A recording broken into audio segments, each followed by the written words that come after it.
Assalamualaikum warahmatullahi wabarakatuh. Selamat pagi, selamat siang, selamat malam dimanapun teman-teman berada. Oke, ya ini adalah pertemuan terakhir kita gitu ya di mata kuliah Kultur Jaringan Tanaman Obat KCTO. Hari ini kita akan belajar apa sih gitu ya. Kemarin kita sudah belajar bagaimana sih teknik-teknik kita melakukan kultur jaringan, bagaimana sih kita ngambil eksplannya, kemudian apa sih yang dimaksud kalus dan lain-lain gitu ya. Nah, sekarang kita masuk ke ranah kita nih, di kefarmasiannya nih. Jadi, kita hari ini akan cerita itu tentang bagaimana sih pemanfaatan kultur jaringan untuk perbanyakan, untuk produksi metabolit sekunder, dan bagaimana sih penyimpanan dari tanaman obatnya, gitu ceritanya. Oke, langsung aja ya. Nah, oke, pendahuluan nih, mukadimahnya dulu. Oke, teman-teman tahu kan bahwa tanaman obat itu tuh ada banyak sekali. Indonesia itu kaya sekali dengan tanaman obat. Macam-macam bentuknya. Ada yang daun, ada yang bunga, ada yang ngambil dari akarnya, tanamannya ada yang bentuknya perdu, ada yang bentuknya semak gitu kan. Saya yakin teman-teman kalau diminta sebutkan tanaman obat yang biasa digunakan gitu. Pasti teman-teman tahu, oh daun jambu biji Bu, buat diare. Oke. Oh pegagan Bu sekarang lagi hype banget Bu buat dibikin serum buat muka gitu kan. Oke, boleh gitu kan. Jadi sekarang saat ini gitu ya, tanaman obat itu sudah sangat banyak digunakan. Entah itu digunakan untuk kosmetik maupun digunakan untuk obat-obatan. Sebut aja deh tanaman yang bisa digunakan untuk kosmetik. Pasti banyak sekali kan. Untuk kosmetik lipstik kulit manggis, oke. Kemudian kemarin teman-teman sempat booming tuh Nature Republic gitu kan, gel dari aloe vera, oke boleh. Kemudian ya itu tadi Sambaimi ya, Sambaimi ngeluarin serum bagus banget, dia diambil dari ekstrak daun pegagan, oh bisa.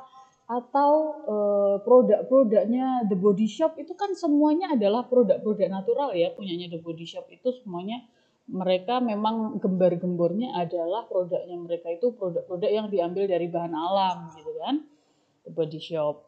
Terus banyak sekali gitu ya kosmetik-kosmetik yang memang sekarang makin kesini trennya adalah menggunakan menggunakan tanaman obat gitu ya, zat aktifnya menggunakan zat aktif tanaman obat. Mana ada teman-teman ngelihat gitu ya, krim kami dengan bisa memutihkan wajah Anda dengan sangat cepat karena kita pakai merkuri. Oh nggak mungkin gitu kan. Mereka biasanya kita pakainya ekstrak daun teh gitu ya, atau pakai tea tree oil gitu kan, yang biasanya bisa ngilangin jerawat gitu kan, tea tree oil. Itu banyak sekali digunakan. Atau tanaman obat ini juga makin kesini banyak sekali digunakan untuk obat-obatan. Entah itu kita pakainya adalah secara tradisional ya, ataupun sudah dibuat dalam bentuk sintetisnya. Kalau bentuk tradisional ya teman-teman sering pakai lah ya, kayak Kiranti gitu kan, untuk telat datang bulan. Enggak telat sih sebenarnya, memperlancar datang bulan gitu kan. Atau jamu-jamuan yang lain banyak sekali ya. Diapet itu kan juga jamuan. Diapet, fitofarmaka, stimuno gitu ya, itu mereka juga pakainya tanaman obat. Asalnya dari tanaman. Nah, kalau yang sintesis gitu ya, sebenarnya yang sintesis itu didapatkan hasilnya juga awalnya dari tanaman obat. Saya sering banget kan cerita sama teman-teman di mana kita bisa menemukan digoksin gitu ya, digoksin gitu. Digoksin itu adalah tonik untuk jantung ya, yang kita dapat dari daun digitalis. Nah, jadi ceritanya zaman dulu itu daun digitalis itu bisa digunakan untuk penguat jantung. Maka peneliti itu penasaran gitu kan, kok bisa sih dipakai buat penguat jantung, bener nggak sih? Mereka lakukan pengujian, diambil ekstraknya, kemudian wah betul nih, setelah kita ujikan ekstraknya nih bisa untuk tonik jantung. Kemudian dicari kira-kira dari ekstrak ini senyawa mana sih yang bertanggung jawab gitu kan dalam dalam kerjanya dia sebagai tonik jantung gitu kan. Nah, ternyata didapatkan senyawa aktifnya itu namanya digoksin. Diisolasi itu digoksin, diambil satu senyawanya saja. Nah, kemarin teman-teman sudah banyak lah ya belajar bagaimana cara kita mengisolasi senyawa aktif dalam suatu tumbuhan kan. kita ekstraksi, kita vaksinasi, kita murnikan, kita uji apakah benar-benar murni atau belum, kemudian kita ambil, kita isolasi seperti itu. Nah, dapatlah satu senyawa namanya digoxin. Nah, dilihat strukturnya demikian, sifat fisika kimianya demikian, sehingga kemudian dibuat sintesisnya, dibuat kopiannya gitu ya, dibikin sintesisnya. Jadi yang sekarang beredar digoxin itu tidak ngambil langsung dari daun digitalisnya, tapi sudah merupakan produk sintesisnya. Nah, itu untuk yang obat-obatan. Tapi kan masih jarang tuh obat-obatan yang makainya adalah sintesisnya. Masih bisa dihitung jari lah, yang masih bisa dihitung lah yang pakai yang dibikin sintesisnya itu berapa gitu. Tapi kan kebanyakan kita masih menggunakan ya tanaman obatnya itu gitu kan, kayak Stimuno, Diapet dan yang lain-lain gitu, Tensigard, Exgra, itu kan semuanya mereka masih pakainya adalah sumbernya dari tanaman obat. Nah, kosmetik juga begitu, mereka masih makainya bahannya adalah asli dari tanaman obatnya. Maka si tanaman obat itu sekarang nilai ekonomisnya makin meningkat. Orang itu semakin nyari si tanaman obat ini. Sekalinya booming, nah ini Echinacea ya. Echinacea di sini ada gambar Echinacea, ada yang tahu apa namanya? Produk yang booming dulu Echinacea Imbus. Nah, Imbus itu dari Echinacea ini. Nah, itu berarti si Echinacea itu ketika diketahui bahwa dia bisa digunakan sebagai imun booster, kemudian dia diambil, dijadikan suatu produk, otomatis si Echinacea ini banyak yang nyari. Ya dipanen, diambil gitu kan, untuk dibuat menjadi suatu produk. Nilai ekonomisnya naik, tapi dengan adanya dengan adanya hal ini gitu ya, maka orang berlomba-lomba buat nyari Echinacea gitu ya. Terjadilah eksploitasi secara berlebihan. Nah, inilah contoh produk-produk yang kita pakainya bahan alam. Senifes, gimana nih bacanya Senifes nih?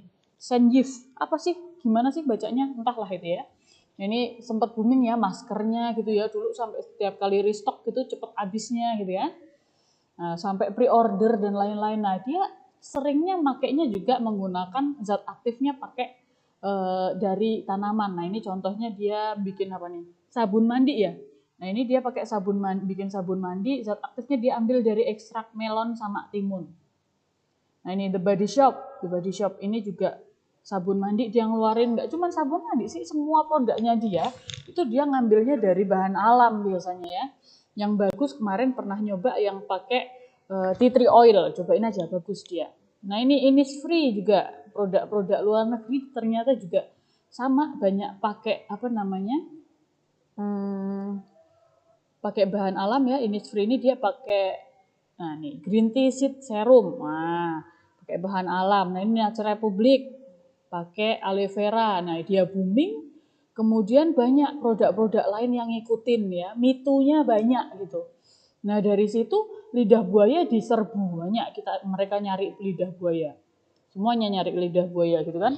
Kan sampai sekarang nggak ada tuh lidah buaya sintetis gitu kan. Memang yang diambil ya lidah buayanya aja. Nodiar nih, diare, dia pakainya adalah ekstrak daun jambu biji sama daun kunyit. Kok daun kunyit sama rimpang kunyit. Garnier ini serinya banyak banget ini, sheet mask-nya. Ada yang dari jeruk, ada yang dari delima, macam-macam. Ini juga sampai lip balm nih, lip balm aja dikasih ekstrak semangka, watermelon shine gitu kan. Stimuno ini pakai Phyllanthus niruri ya, pakai meniran gitu. Nah, ini yang dibilang tadi digoxin. Nah, digoxin ini bentuknya injeksi. Ini tidak bisa sembarangan dipakai karena sifatnya sangat toksik ya, jendela terapinya itu sangat sempit. Nah, ini dulunya adalah produk-produk dari bahan alam juga, cuman kemudian diambil dibuat sintetisnya.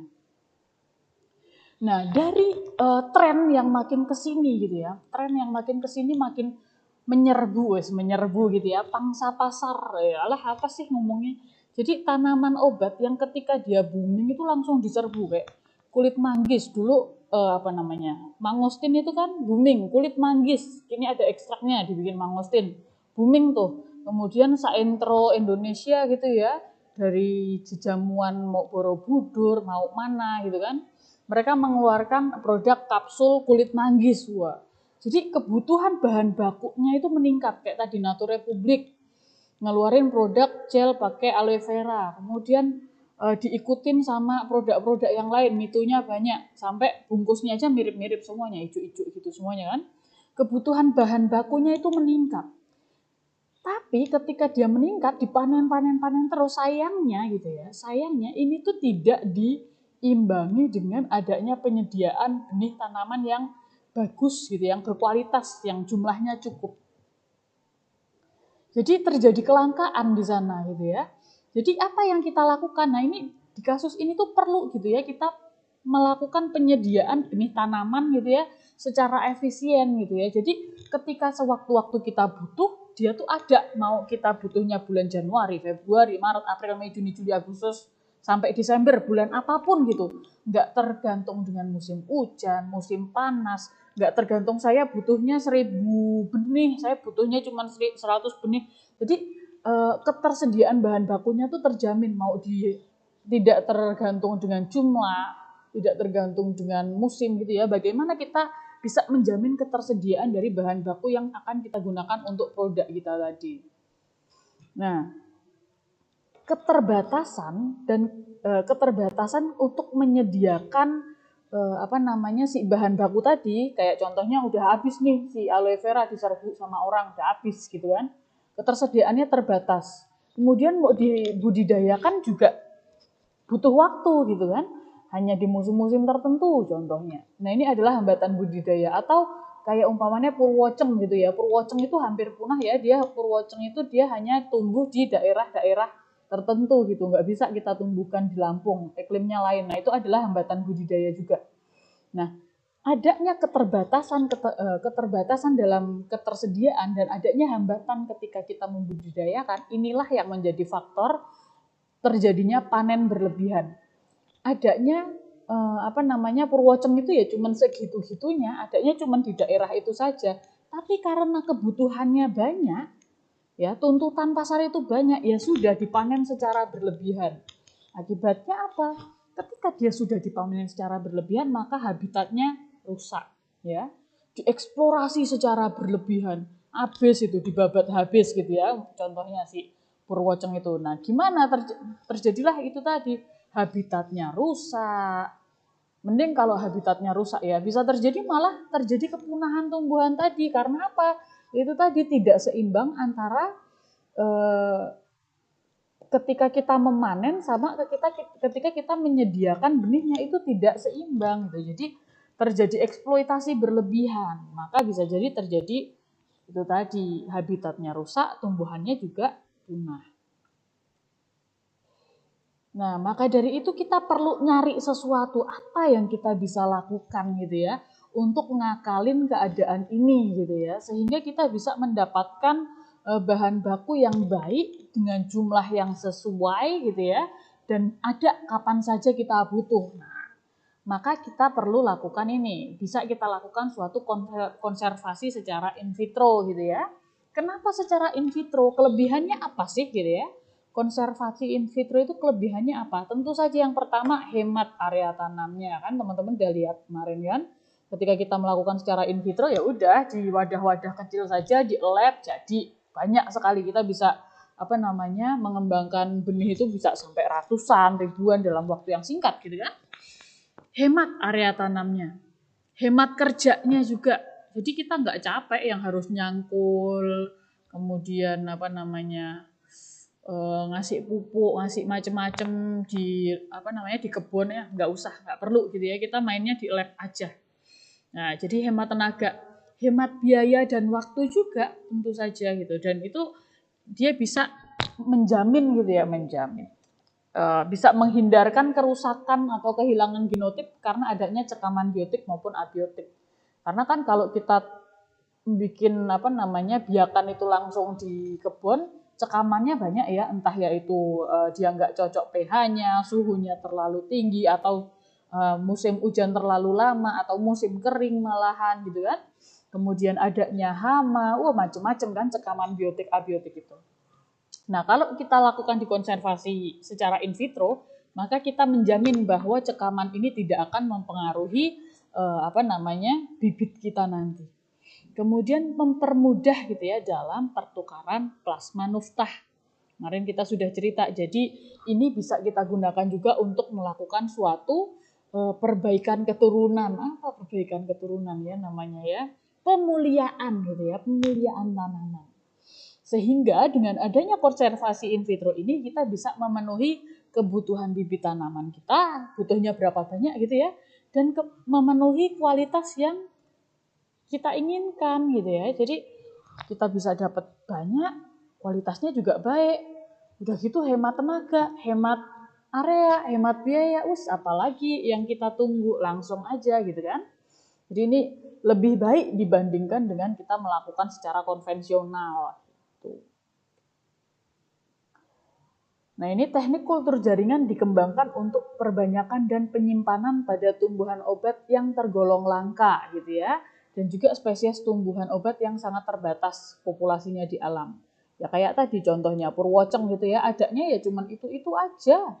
Padahal kebutuhannya banyak, maka kita perlu lakukan kultur jaringan sehingga dia ini tidak menjadi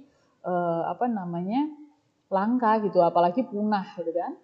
Manfaatnya apa kita lakukan kultur jaringan? Nah, ini tadi.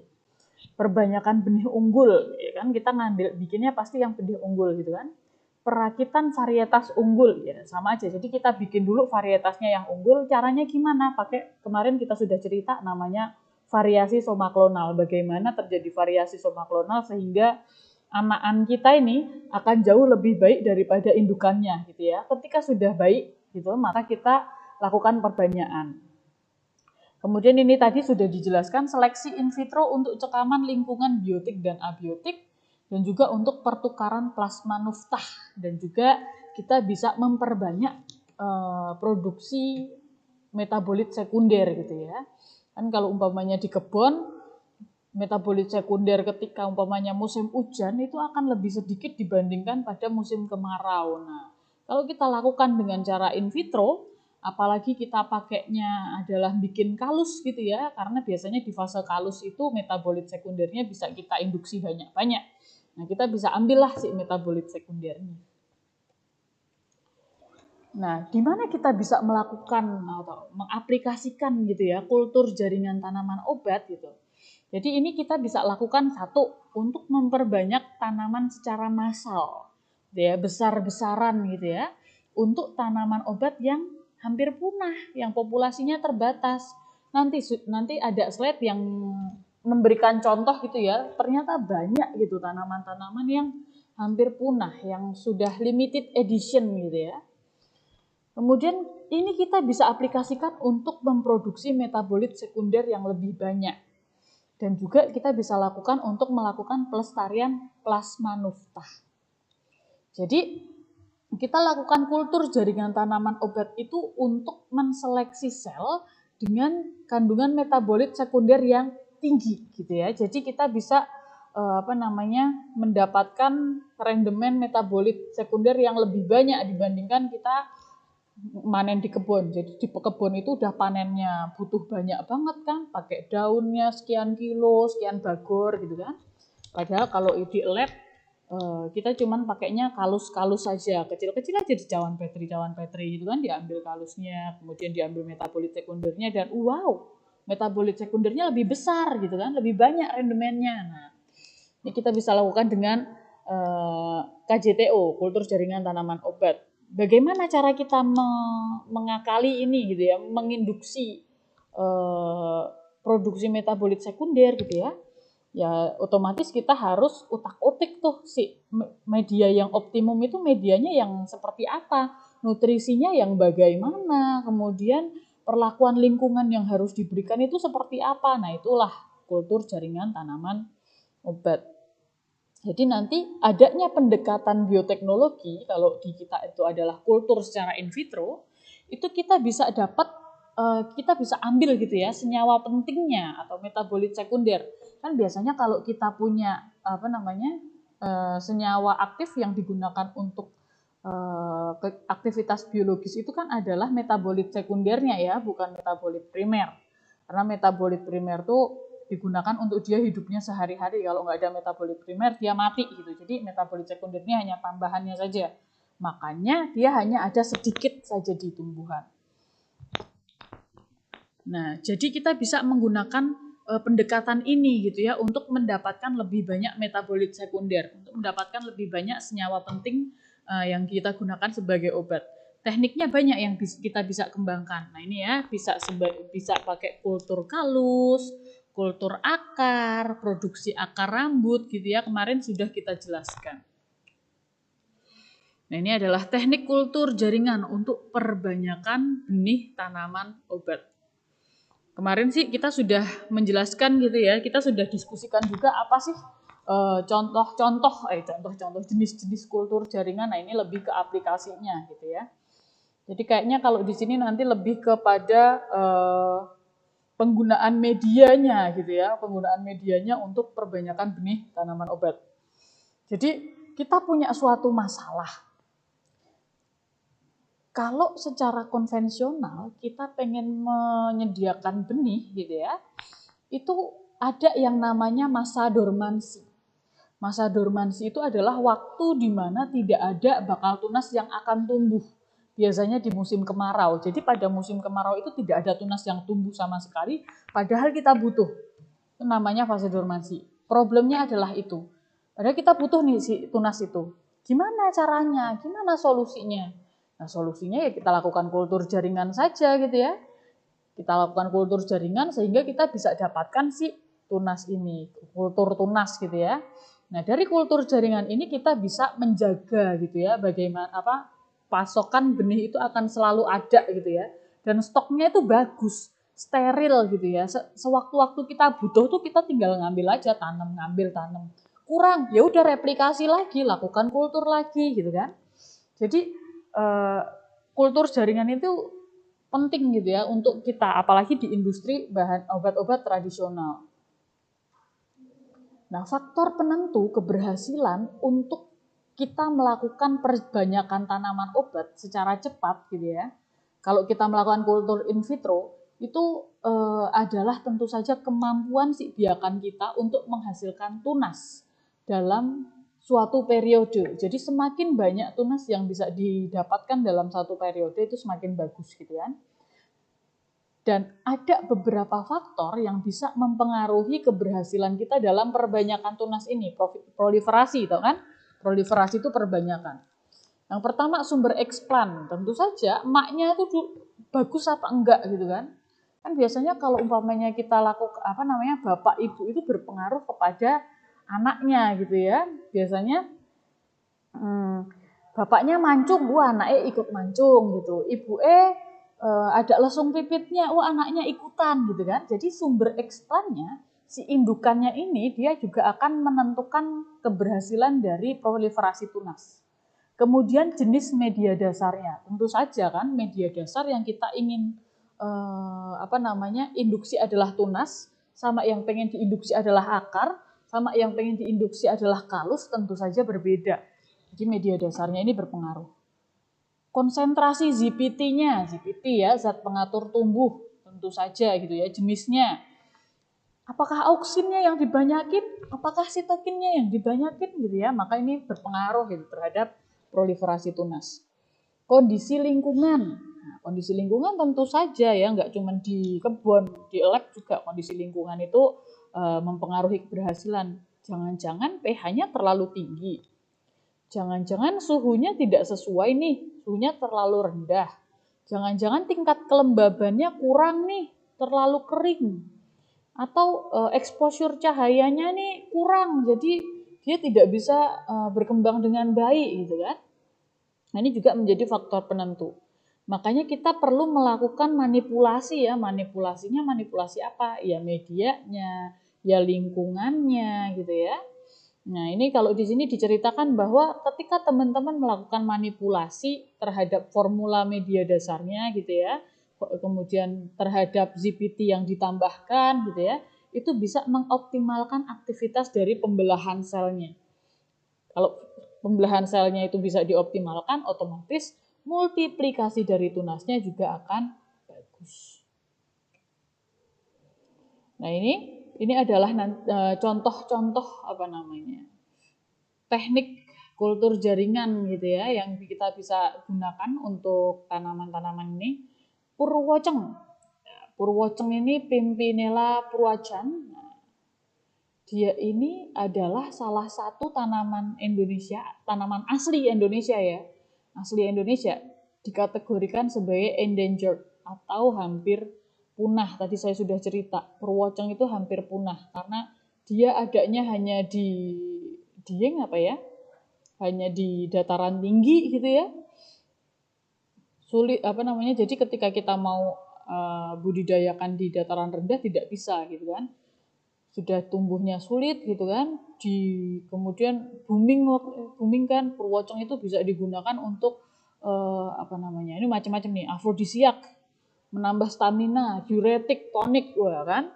Tapi kalau yang digembar-gemborkan sampai sekarang purwoceng itu digunakan sebagai afrodisiak. Makanya nih contohnya nih gambar nih, herbal lelaki sejati, insya Allah berkhasiat memelihara stamina, meningkatkan gairah seksual, memperbaiki kualitas sperma, menyegarkan badan setelah beraktivitas, kan? Jadi memang klaimnya purwoceng ini adalah untuk afrodisiak dan menambah stamina gitu kan. Karena memang tokcer gitu kan, makanya banyak sekali diambil gitu. Nah, terjadilah kelangkaan ini tadi. Kalau purwoceng ini yang digunakan itu bagian tumbuhannya adalah seluruh bagian tanaman, herbanya gitu ya. Enggak herba ya, seluruh dari ujung sampai ujung gitu ya. Tapi kalau teman-teman mau ambil yang paling berkhasiat gitu ya, jadi ketika teman-teman pengen bikin jadi kapsul purwoceng kayak apa gitu ya, biasanya yang kita ambil adalah bagian akarnya. Nah ini karena dia sudah hampir punah, maka kita lakukan kultur jaringan gitu ya. Kita lakukan perbaikannya secara in vitro. Nah ini bisa teman-teman pakai medianya MS sama kin. Duet mode MS sama kin. Ini sudah diteliti sama Darwati sama Rustika. Purwoceng, Claditikus. Claditikus itu Tifonium flagelliform. Ya, dia punya kandungan senyawa aktifnya adalah alkaloid, saponin, steroid, glikosid, dan di mana ini hype sekali waktu itu gitu ya, bahwa Claditikus ini sangat baik untuk menyembuhkan penyakit kanker gitu. Menghentikan perparahan ya itulah pada penyakit kanker gitu ya. Nah, maka dari itu sama banyak sekali yang nyari ketika dia belum udah belum tumbuh lagi, kita masih butuh banyak gitu kan. Makanya kita perlu lakukan KJTO tadi, KJTO. Nah, ini di sini dia pakai medianya adalah MS ditambah BA ditambah IBA. Nah, ini sudah diteliti bahwa dengan perpaduan media ini dia bisa meningkatkan multiplikasi dari si Claditikus gitu ya, dibandingkan dengan yang kita secara konvensional. Tentu saja. Pule panda. Pernah lihat pule panda? Ada nggak sih kemarin waktu praktikum farmakognosia pule panda? Saya lupa. Rauwolfia serpentina yang diambil radixnya biasanya ya. Dia adalah keluarga dari Apocynaceae, sama ini juga dinyatakan langka gitu ya. Sudah terancam punah. Biasanya Simplicia itu diperoleh dengan cara ngambil langsung gitu di hutan karena memang tingkat permintaannya tinggi. Jadi karena banyak nih yang pengen ngambil pule panda, maka petani itu membabi buta.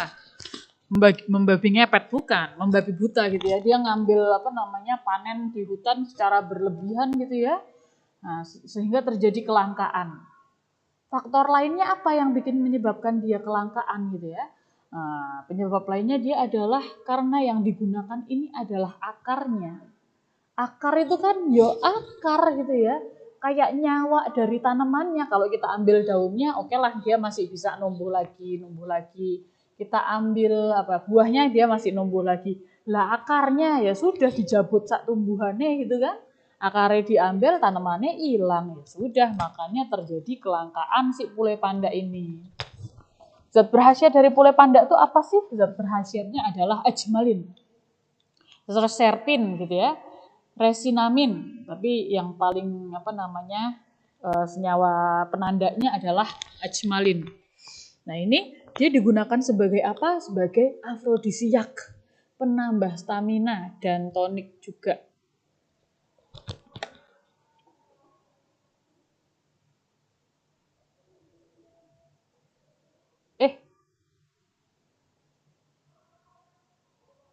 Sebentar. Ini ya bentuknya pule panda seperti ini, sepertinya sudah ada di lab kemarin ya.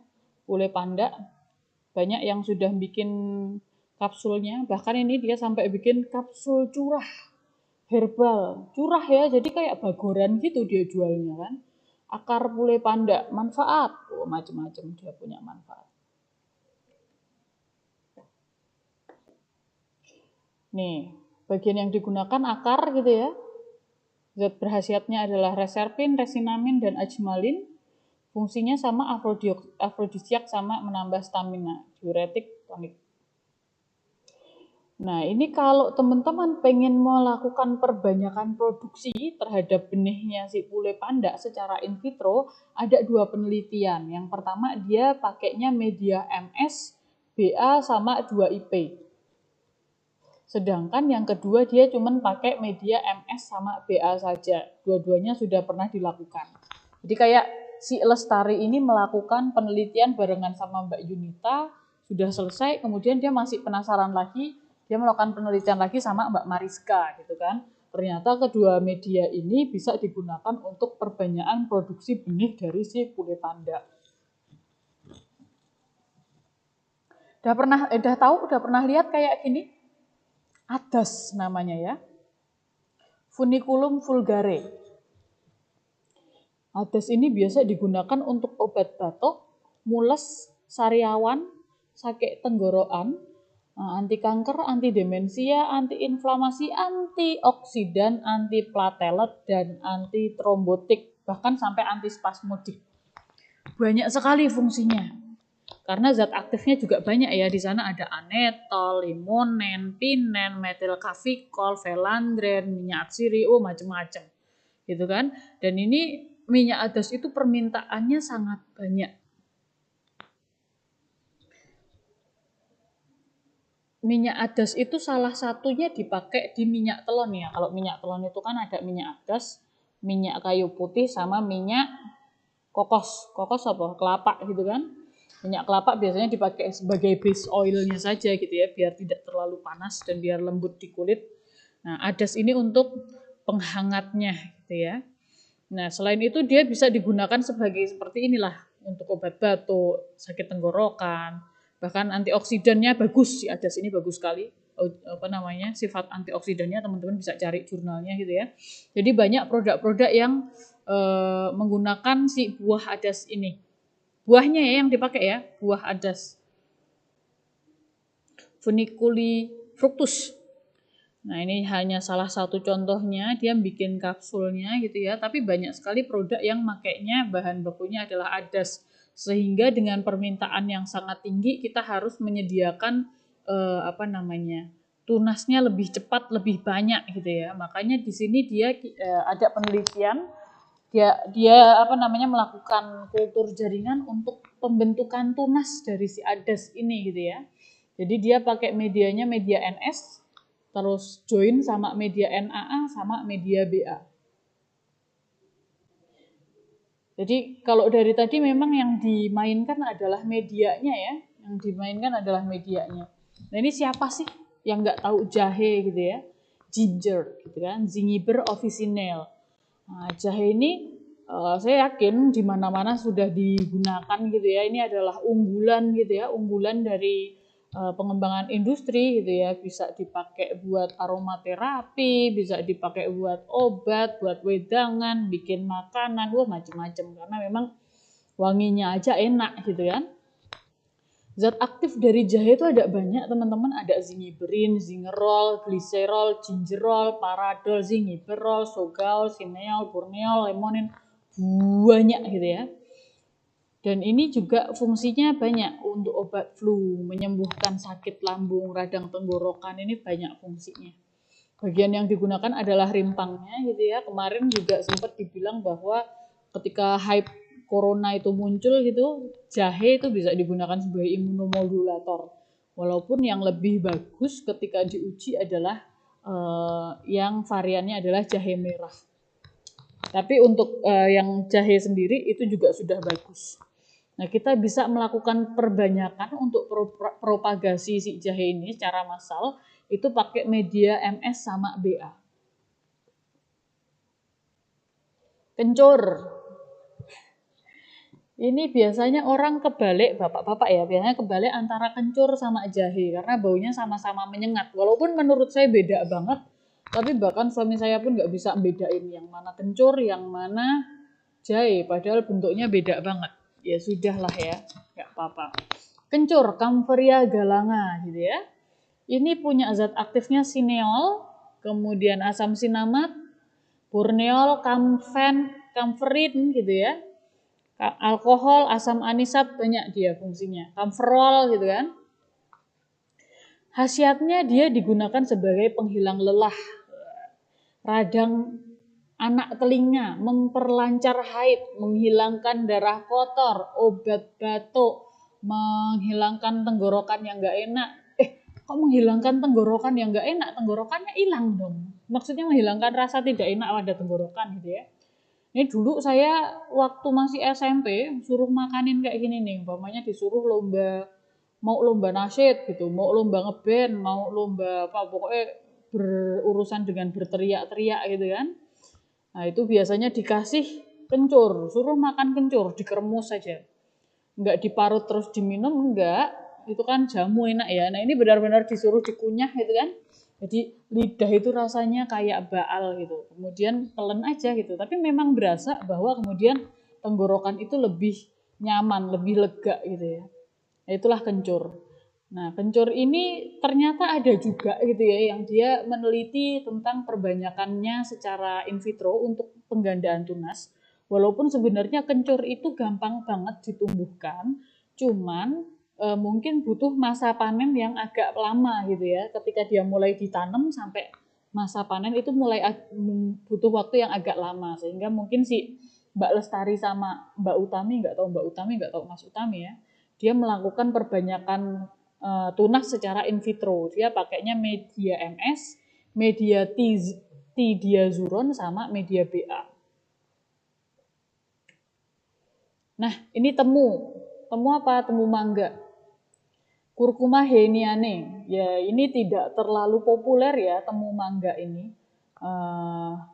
Dibanding dengan temu-temu yang lain gitu, temu mangga itu tidak terlalu populer, tapi fungsinya juga banyak. Temu-temu yang lain tuh ya temu lawak, temu ireng, temu giring, macam-macam ya temu-temuan itu ya. Ini salah satu temu ya, temu mangga. Dia biasa digunakan sebagai bahan campuran pada ramuan jamu gitu ya. Jadi jarang kalau kita menemukan benar-benar dia berdiri sendiri hanya kapsul mangga saja. Tapi kemarin saya nemu ini ada produk dia benar-benar hanya temu mangganya saja. Klaimnya dia adalah membantu memelihara kondisi kesehatan pada penderita kanker. Klaimnya bagus ya. Berarti dia sudah melakukan penelitian, sudah ada jurnalnya bahwa temu mangga bisa digunakan sebagai anti kanker. Tapi kalau saya sih dulu bacanya temu mangga itu sebagai peluruh angin, obat sakit perut gitu. Nah, ini mengecilkan peranaan, pengecil perut gitu ya. Kenapa? Karena dia punya zat aktifnya flavonoid, kurkumin, damar sama riboflavin. Ternyata dia juga diuji gitu ya, ada yang melakukan penelitian untuk melakukan perbajakan secara in vitro sehingga dia menghasilkan benih secara massal gitu ya. Dia pakai medianya adalah media Gamborg, kinetin sama T-diazuron tadi. Ini yang sering banget disebut-sebut sama Rizky, pegagan. Saya kalau ada Rizky ingetnya nggak tahu kenapa pegagan, karena dia sering banget ngomongnya adalah pegagan gitu ya. Pegagan Centella asiatica. Ini hype sekali ya. Kemarin pertama kali hype tuh kalau nggak salah untuk kosmetik. Kalau di industri obat tradisional sih sudah lama gitu ya. Dia pemain lama Pegagan ini. Tapi kalau di industri kosmetik, Pegagan ini mulai muncul itu dulu awal-awal Mustika Ratu kalau nggak salah ngeluarin bareng sama yang serinya si Langsat ya. Tapi masih belum terlalu hype, baru hype banget itu kemarin ketika si Sambaimi ngeluarin serum Centella asiatica nih. Ya semuanya ikutan lah ya, Mamonde ya semua ikutan. Jadi ngambil serum dari Pegagan ini. Zat aktifnya yang berfungsi untuk kosmetik tuh biasanya adalah asiatikosidnya. Selain asiatikosid dia punya banyak lagi ya senyawa yang lain, ada isotankunisid, tankunisid, kemudian asiatikosid tadi ya, asiatic acid, asamat asiatik, kemudian brahminosid ya. Banyak fungsinya selain digunakan untuk serum wajah, dia bisa digunakan untuk obat kulit ya, koloid. Nah, makanya dia bisa menghilangkan jaringan parut pada kulit, memperbaiki peredaran darah, dan juga dia bisa mengatasi gangguan syaraf. Wow, Pegagan bagus sekali. Antioksidannya juga bagus Pegagan ini. Ini bisa dilakukan perbanyakan secara in vitro ya, pakai medianya MS sama BA. Nah ini ada yang melakukan review gitu ya, ngerangkum gitu ya jenis-jenis dan juga konsentrasi ZPT untuk melakukan multiplikasi tunas pada jalur organogenesis. Nah ini kalau teman-teman lihat di sini, jahe kita pakai explannya adalah rimpangnya, tunas yang ada di rimpang gitu ya. Media dasarnya dia pakai MS sama BA. Pulasari, pule panda tadi ya, pule panda pakainya stek 1 buku kalus pakai MS sama BA. Purwoceng tadi pakai MS sama kin. Kemudian daun dewa, Ginura procumbens ya, MSBA gitu ya. Jadi kalau dari sini kita bisa lihat bahwa ZPT sitokin terutama adalah BA dan kinetin gitu ya, BA sama kinetin itu mostly ya kebanyakan digunakan untuk kita melakukan proliferasi terhadap tunas. Jadi yang diinduksi adalah tunasnya. Sedangkan kalau teman-teman pengen menginduksi untuk perakarannya itu lebih ke ZPT auksin yang contohnya adalah IBA sama IAA. Selain kita pakai sitokin yang BA sama kinetin gitu ya, untuk ZPT itu sering kita gunakan juga adalah tidiazuron atau tadi disingkatnya adalah THI gitu ya. Nah itu tadi bagaimana kita melakukan kultur jaringan terhadap tunasnya. Bagaimana kemudian kita akan cerita bagaimana kita melakukan kultur jaringan untuk memproduksi metabolit sekunder dari tanaman obat gitu kan. Kan teman-teman tahu ya bahwa tanaman obat itu adalah sumber bahan baku dari obat-obat tradisional gitu ya. Kemudian sebagian besar komponen kimia yang kita gunakan sebagai obat-obatan itu adalah metabolit sekundernya. Nggak mungkin metabolit, bisa jadi sih metabolit primernya, tapi seringkali yang digunakan adalah metabolit sekundernya.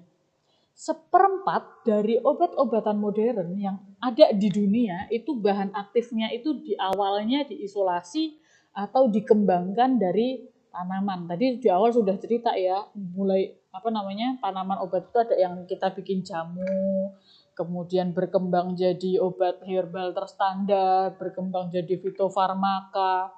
Ada yang diisolasi zat aktifnya saja, kemudian disintesis zat aktifnya. Nah, tapi kan dulunya awalnya itu yang kita ambil adalah metabolit sekunder yang ada di tanaman obat. Jadi si metabolit sekunder ini adalah bahan bioaktifnya gitulah, zat aktifnya, zat kimia beraktivitas farmakologis, itulah pokoknya intinya ya. yang teman-teman bisa dapatkan dengan cara mengekstraksi secara langsung dari organ tanamannya teman-teman. Masalahnya sedih nih dia nih mukanya kan.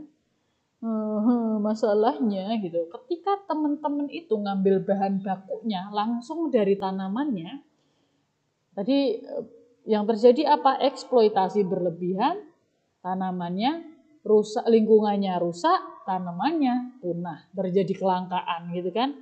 Itu masalahnya kalau teman-teman ngambil metabolit sekundernya langsung dari tanaman induknya. Metabolit sekunder kalau di tanaman itu fungsinya buat apa sih gitu ya? Saya lupa, saya pernah ngajarin ini di mata kuliah yang mana gitu ya, tapi saya ingat banget saya pernah bikin presentasi PowerPoint gitu ya, fungsi metabolit sekunder pada tumbuhan obat. Yang pertama, dia bisa sebagai atraktan, jadi menarik serangga penyerbu dengan warnanya yang warnanya yang ungu cantik gitu kan. Warnanya yang merah, merona gitu kan, antosianin gitu kan, warnanya bagus, menarik untuk serangga gitu kan, melindungi dari stres atau cekaman lingkungan gitu, melindungi dari serangan hama penyakit atau fitoaleksin gitu, contohnya ya sereh, baunya kan nggak enak tuh, ada yang suka juga sih baunya sereh, tapi bau sereh itu kan dia berasal dari metabolit sekundernya ya. Nah, itu bisa digunakan sebagai fitoaleksin, jadi melindungi dia dari serangan hama atau penyakit. Atau bisa digunakan sebagai pelindung dari sinar UV matahari gitu ya, sebagai zat pengatur tumbuh untuk gimana caranya dia bisa bersaing dengan tanaman lain yang tumbuh di situ gitu ya, kayak alelopati. Kalau di dunia kefarmasian tentu saja gitu ya, dia digunakan sebagai obat-obatan gitu, insektisida, pakai mengharum buat rasa-rasa gitu, pewarna macam-macam. Tapi yang paling pentingnya adalah digunakan sebagai obat-obatan. Kenapa? Karena metabolit sekunder ini adalah senyawa organik yang ada di tanaman dan dia punya kemampuan bioaktif. Macam-macam ya kemampuan bioaktifnya tadi ya, antioksidan, antispasmodik, antitrombolitik, sedatif, kemudian anti cancer, macam-macam ya, sehingga dia bisa digunakan untuk pengobatan. Nah, jadi kita lakukan kultur jaringan sehingga kita bisa mendapatkan metabolit sekunder yang punya aktivitas biologi dan kita bisa dapatnya banyak gitu loh. Kalau kita mengandalkan yang ada di kebun kan dapatnya segitu-segitu aja, padahal kita butuhnya banyak.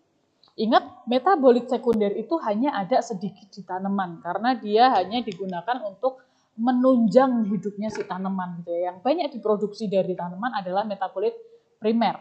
Kalau metabolit sekunder cuman sedikit, makanya kita perlu lakukan kultur jaringan. Nah, ini adalah produksi metabolit sekunder tanaman obat melalui kultur jaringan. Ada beberapa teman-teman di sini gambarnya adalah yang pertama cantik sekali. Ini adalah Solanum elecnifolium, gitu ya. Nah, kita bisa melakukan kultur kalus. Yang dilakukan adalah kultur kalus. Nah, kultur kalusnya ini nanti dibikin kalus. Pada kalus itu maka dia akan memproduksi banyak metabolit sekunder yang namanya adalah solasodin. Solasodin ya, bukan Salahuddin, lain itu. Bapaknya siapa? Nggak tahu Salahuddin. Solasodin. Nah, solasodin ini ketika sudah banyak di kalus itu banyak, kita isolasi. Sepalis ipekakuane. Sepalis ipekakuane ini juga pakai kultur kalus ya, yang kita isolasi nanti ada alkaloid yang jenisnya adalah sepailin sama emetin. Berarti ini adalah senyawa markernya ya, sepailin dari sepalis. Solasodin dari solanum. Nah, ini Cinchona legeriana. Cinchona legeriana. Nah, teman-teman mungkin juga kenal namanya Cinchona succirubra, jadi beda spesies saja. Kina lah ya, ini kina. Kina itu teman-teman bisa dapatkan dari kultur jaringan. Nanti teman-teman bisa isolasi zat aktifnya si quinolinnya. Dioscore deltoid. Dioscore deltoide. Nah, ini yang kita isolasi adalah diosgeninnya. dari kultur jaringan. Jadi kita bisa melakukan kultur jaringan untuk mendapatkan metabolit sebanyak-banyaknya gitu ya. Selain menggunakan kultur-kultur ini, teman-teman bisa lakukan kultur sel, kultur suspensi gitu ya, bikin suspensi sel, sehingga teman-teman bisa memperoleh metabolit sekundernya itu banyak secara berkelanjutan, konsisten, bisa dapatnya banyak, nggak habis-habis gitu. Ya, ini yang penelitian-penelitian yang sudah dilakukan ya, ada Adatoda fascica, namanya fascica gitu ya. Nah, metabolit sekunder yang kita pakai itu adalah fasinnya. Gimana caranya kita bisa ngambil fasin sebanyak-banyaknya? Maka kita lakukan kultur kalus. Eksplan yang kita ambil itu adalah ptiolnya sama daunnya. Terserah mau pakai ptiolnya atau mau pakai daunnya boleh. Kemudian teman-teman tumbuhkan di media padat sehingga terbentuk kalus. Kalusnya diperbanyak. Media yang digunakan adalah MS, join sama BAP sama NAA. Dengan menggunakan media ini hasilnya bagus ya, 90% menghasilkan kalus pada hari ke-7. Cepat, jadi baru seminggu sudah terbentuk kalus, konsentrasi metabolit sekundernya 3,2%. Bagus loh 3,2% itu. Kalau teman-teman ngambil di kebun, wah 0,000 sekian persen, kecil. Jadi kita bisa mendapatkan metabolit sekundernya banyak. Ada lagi namanya Agastaceae rugosa. Nah, kita mau ngambil asam rosmariniknya gitu ya. Si asam rosmarinik ini kita bisa gunakan sebagai antioksidan, anti pembengkakan sama antivirus. Kalau yang tadi kita pakainya adalah kultur kalus, kita ngambilnya adalah kultur akar rambutnya. Nah, jadi kita bisa melakukan kultur ini dengan menginfeksi daun dan batang dari si Agastaceae rugosa ini pakai namanya Agrobacterium rhizoghia. Nah, ini kita kulturkan pada media MS, kemudian ditunggu 14 hari, maka kita bisa dapat asam rosmariniknya ini sebanyak 160 mg per gram berat basah. Jadi kalau dari sini kita bisa lihat asam rosmarinik ini digunakan si Agastaceae untuk mempertahankan dirinya ketika ada paparan bakteri gitu ya. Jadi dengan adanya paparan bakteri dia akan mengeluarkan lebih banyak asam rosmarinik. Oke, selain pakai yang kayak gitu ya, kita bisa melakukan kalau umpamanya skalanya lab masih bisa lah seperti itu ya. Kita kulturnya pakai cawan petri gitu. Tapi kalau memang kita butuh untuk tujuan komersil gitu ya, diperjualbelikan, dipabrikkan gitu ya, kita butuh banyak sekali gitu ya. Kita pengen memproduksi metabolit sekunder yang sangat banyak untuk dijual gitu. Nah, kita bisa pakai teknik bioreaktor. Teknik bioreaktor. Kenapa? Karena teknik bioreaktor ini jauh lebih efisien dibandingkan teman-teman pakai cara yang konvensional yang ngambil di kebun gitu. Contoh nih ya, ini adalah tahu ini Panax ginseng. Panax ginseng. Jadi kultur dari jaringan akarnya si ginseng ini itu kita lakukan kultur jaringannya pakai sistem bioreaktor. Nah, dengan sistem bioreaktor ini, teman-teman bisa menghasilkan saponin 500 mg per liter per hari. Banyak loh. Kemudian produksi, ada lagi yang melakukan penelitian gitu ya, bahwa untuk memproduksi alkaloid ginsenosid gitu ya, dari kultur akar Panax ginseng, itu bisa dilakukan dengan menggunakan teknik bioreaktor. Skalanya gede, 1-10 ton. 1-10 ton. Makanya dibilang bahwa untuk tujuan komersil diperjualbelikan karena permintaannya banyak gitu ya, maka kita bisa gunakan sistem bioreaktor. Di Jepang pun juga sudah melakukan penelitian bagaimana melakukan kultur jaringan terhadap ginseng ini ya. Jepang, dia memproduksinya skala besar gitu ya, pakainya kultur jaringan. Nah, sehingga dia pakai itu tadi bioreaktor, sehingga kita bisa dapatkan senyawa aktif banyak. Ya sikonin, ginsenosida, berberin itu bisa didapat di sana dalam jumlah yang besar. Taksus. Teman-teman tahu taksus? Taksus itu tanamannya pernah booming ya, karena dia punya zat aktif namanya taksol. Nah, taksol ini sangat baik gitu ya, kalau teman-teman lihat di penelitian, dia sangat baik digunakan untuk mengatasi kanker. Ada zat anti kankernya namanya tadi taksol. Dan ternyata setelah diteliti pakai teknik bioreaktor itu bisa dapat taksol dengan cara lebih efisien dibandingkan dengan cara konvensional. Jadi kalau secara konvensional teman-teman itu untuk untuk dapat 1 kg komponen aktif si taksol tadi, teman-teman itu harus menebang 1 pohon taksus yang kira-kira umurnya 100 tahun. Wow, buat dapat lagi kita harus nunggu 100 tahun lagi gitu kan. Ya nggak mungkin gitu, makanya kita bisa pakai teknik bioreaktor. Keuntungannya apa sih kalau teman-teman pakai KJTO untuk memproduksi metabolit sekunder tuh keuntungannya apa sih?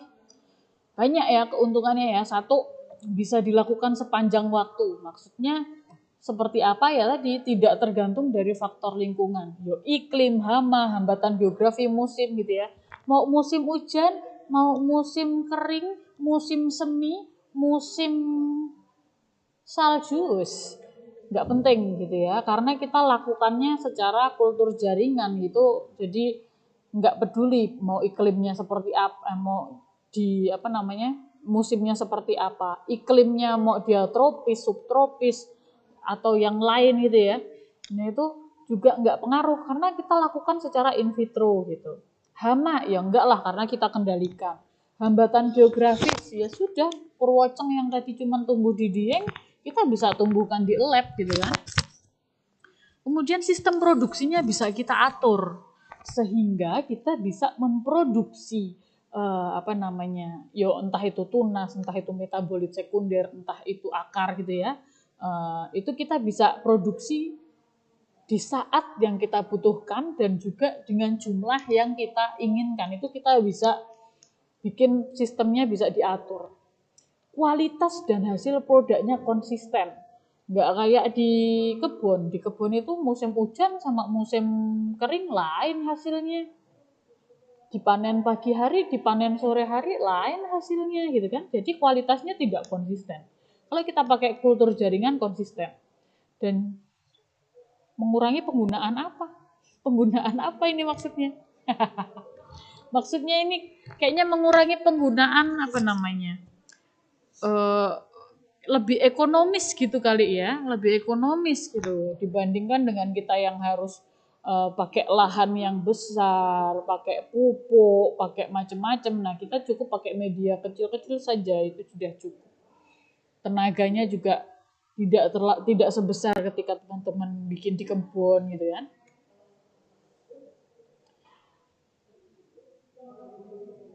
Strategi yang bisa kita lakukan untuk meningkatkan produksi dari metabolit sekunder itu kita bisa lakukan dengan menggunakan elisitor.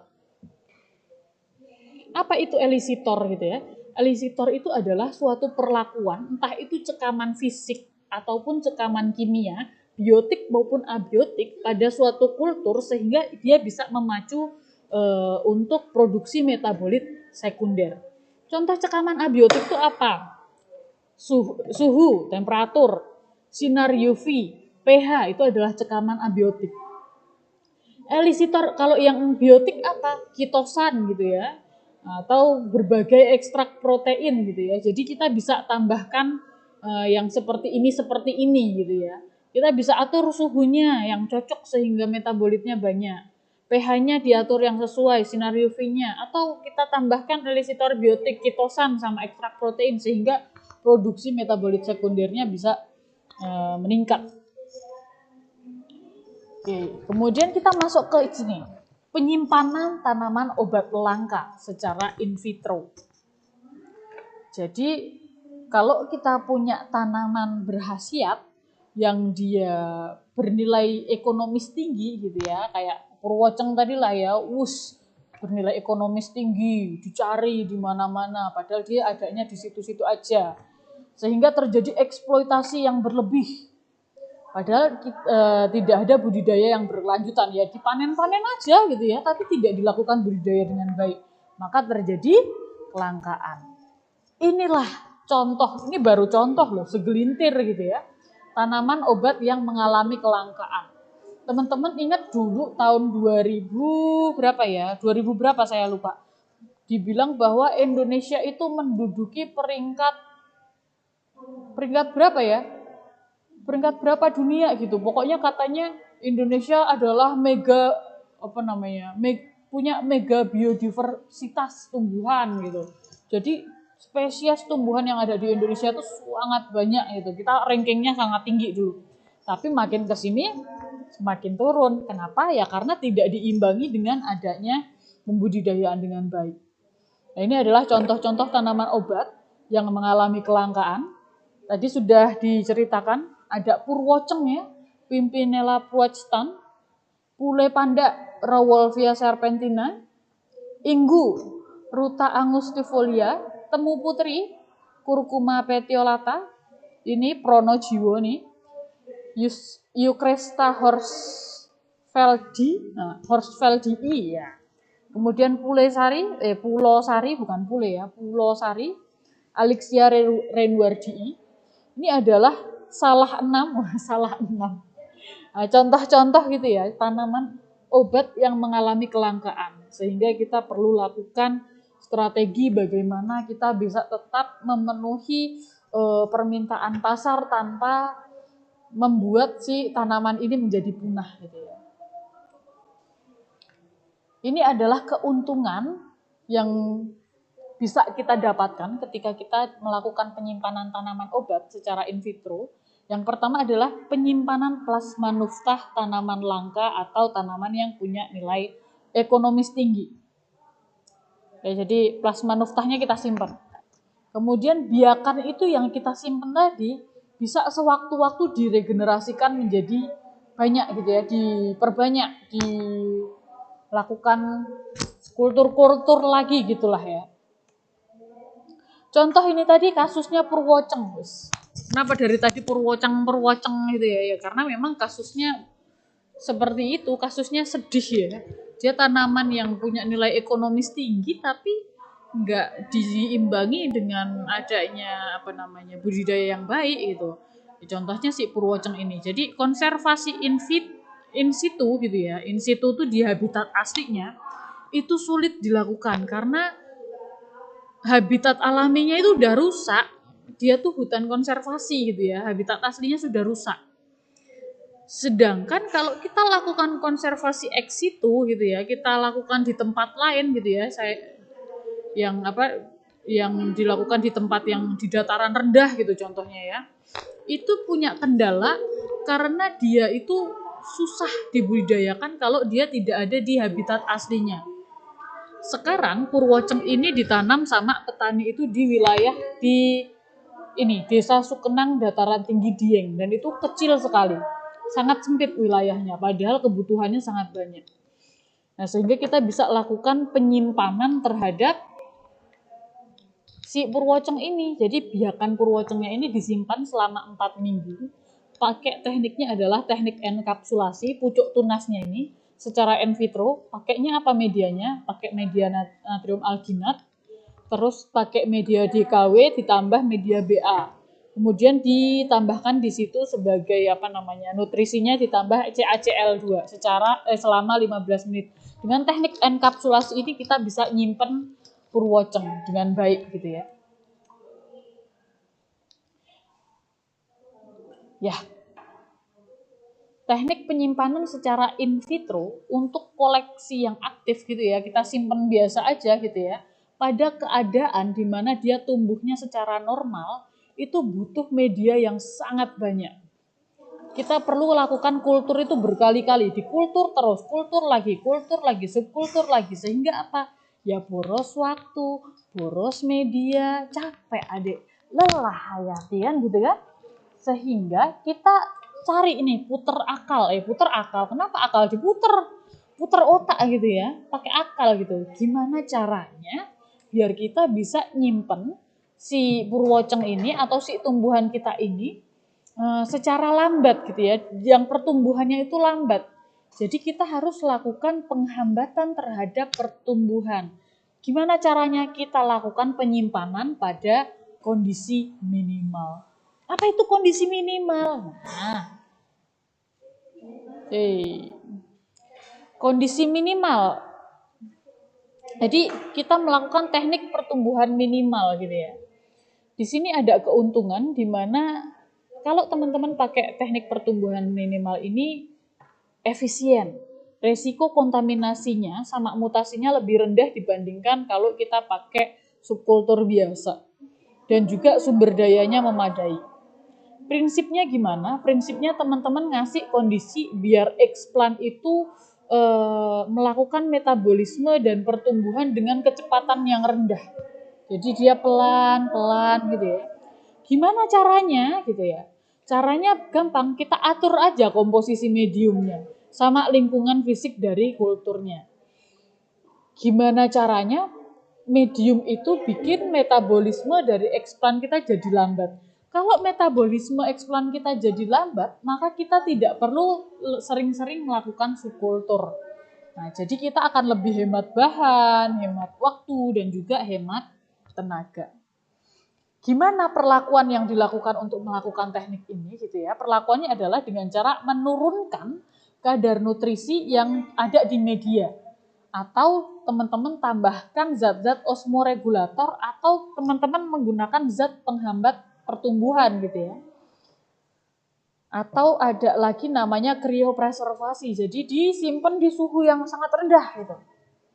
Menyimpan kultur dalam temperatur, intensitas cahaya serta lama penyinaran di bawah titik optimal. Kalau optimal kan perkembangannya bagus gitu kan. Sedangkan kita pengen menghambat nih pertumbuhannya, maka kita lakukan di bawah titik optimalnya. Nah ini contoh pertumbuhan minimal pada temulawak ya. Pada tahun 2007 Pak Sahid dia meneliti gimana sih caranya nyimpen biakan temulawak gitu pada posisi pertumbuhan minimal. Nah ternyata dia tambahkan paklobutazol. Nah, paklobutazol ini dia bisa menghambat pertumbuhan dari si temulawak. Jadi dengan konsentrasi 5 mg per mili, itu bisa mengurangi frekuensi subkulturnya menjadi 7 bulan. Yang semulanya setiap 2 bulan itu kita perlu lakukan subkultur, ini jadi lebih panjang, 7 bulan baru kita lakukan subkultur lagi. Jadi hemat biaya, hemat tenaga gitu ya. Nah ini juga ada nih pada daun dewa. Daun dewa tuh nama latinnya adalah Ginura procumbens gitu ya. Dia pakai medianya MS sama ABA.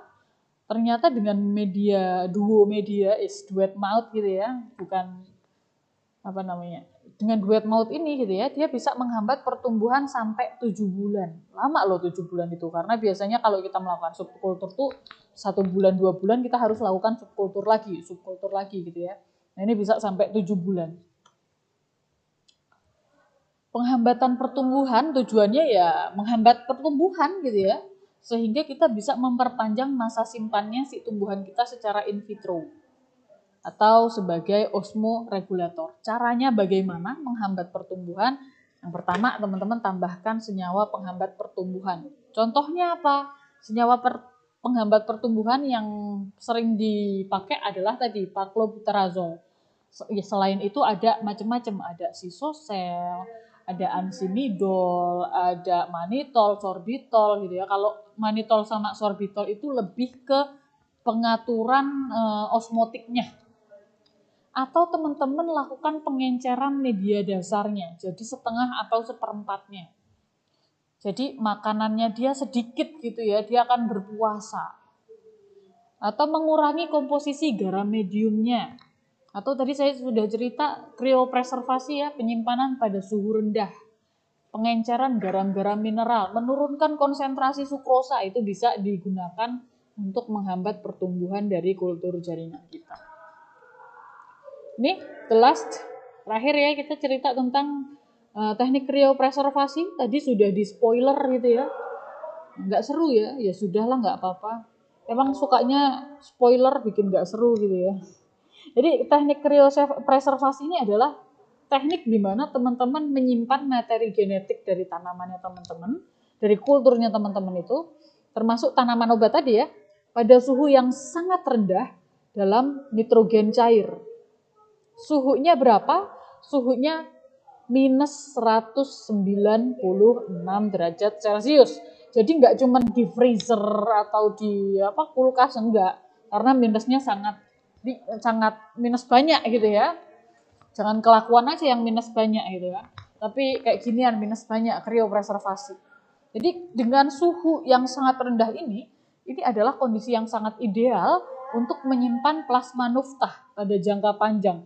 Karena panjang gitu ya, kita tidak melakukan subkultur lagi, nggak usah repot-repot, tinggal disimpan aja pada suhu sekian. Nah, dengan penyimpanan itu tadi, pakainya nitrogen cair, suhunya minus 196 derajat Celcius, materi kriopreservasi kita, ya materi genetik tanaman kita tadi, atau ya tanaman-tanamannya tadi, itu bisa bertahan sampai waktu yang tidak terbatas. Tidak terbatas. Sehingga ini bisa menjaga konsistensi genetik ketika kita panaskan kembali. Ini salah satu tekniknya. Tapi ini jarang dilakukan ya, karena kita seringnya pakainya hanya yang tadi, pakai penghambatan pertumbuhan saja. Tapi boleh kalau memang teman-teman punya sarananya, itu boleh pakai teknik ini. Gitu teman-teman. Terima kasih atas perhatiannya. Kayaknya gitu aja. Sekian video kuliah dari saya. Saya tutup. Wassalamualaikum warahmatullahi wabarakatuh. Ketemu di UAS. Ciao banget.